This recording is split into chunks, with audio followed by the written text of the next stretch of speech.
So here we are, it's the beginning of January 2019. So we're going into year 2 of having my allotment. This is the first time I've been up here in quite some time. It's not as pretty as I know it can look, but I thought the weather's all right. I'm going to try and get some planning done and start to plan what I'm going to grow for next year.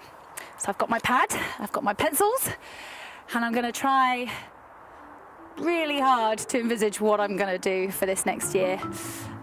It's really quite hard given the state that my current allotment is. A lot of weeds, a lot of weeds. Now, I'm no artist, so this is going to be very, very rough. I've got 7 beds. One is my fruit veg, which will stay the same as it has done last year. So those are my blackberries and my raspberries. So I'm going to let them just continue to grow and mature. The raspberries are actually autumn raspberries, so I will need to prune them very, very shortly so they've got a good start for the new year. But that bed will stay the same, so in a way, that's the easy one. My top bed here is my salad bed. So I'm looking at lettuces, some cucumbers, maybe do some celery, some spinach. So we're going to put that up there. That will be my salad bed. And then at the front of my plot, I've got my 4 main beds, or my core beds. These are the really key ones, and these are the ones that I'm going to be rotating every year. So this is the first year where I'm actually going to put that rotation into practice. Obviously, this is my second year, so I'm still learning everything as I go, but the idea of rotation is obviously by moving your vegetables around into each plot, you're less likely for your crops to get things like blight or rot from obviously where they've grown in the same place before. Also, different vegetables put different nutrients back into the soil, so by moving them around, we're obviously freshening the soil up as well. So it is a really good thing to do. Ultimately, I'm going to follow the same plan that I did last year. So I had my main roots vegetable bed. So the roots include the carrots, the parsnips. I'm going to put the leeks in there as well, and onions. Love the onions.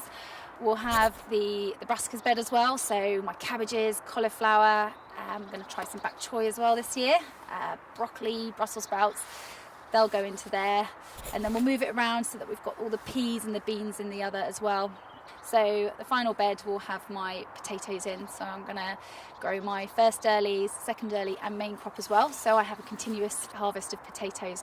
But I'm going to grow a bit more. Last year, as it was my first year, I stuck to the very basics. Nunties, carrots, the usual leeks, all the things that were easy to grow for a beginner. So now that I can't really call myself a beginner, I'm going to be a little bit more adventurous. So I'm going to move on to some maybe rainbow chard, maybe even some asparagus. A lot of people, particularly in my allotment area, tend to grow sweet corn, and I love corn on the cobs. I think the only challenge is the badgers tend to like them, so I've got to try and be quite forward thinking in trying to see how I can outthink the badgers. So that's my plan for those beds. Definitely start to introduce some more exotic vegetables to the plot. This year I am hoping to build a greenhouse where I'll grow my tomatoes this year, so that will give me some more space out on the main plot if they're in the greenhouse. Also want to add some levels, so I'm going to build some arches, and I'm going to grow things like butternut squash, as they take up a lot of room. So by growing them up over the arches, then I can make room for other things. Get some sweet peas out, which are one of my favourite flowers. And things like climbing broad beans, they're natural climbers, so an arch seems the perfect place to put them, which ultimately saves more space in my bed to grow more. So I'm all done with my rough plan, which I'm quite happy with. The big challenge is obviously working out the spacing and the number of veg that I'm going to need for each row and for each bed. So I'll have to put my maths to the test. Happy New Year, everyone.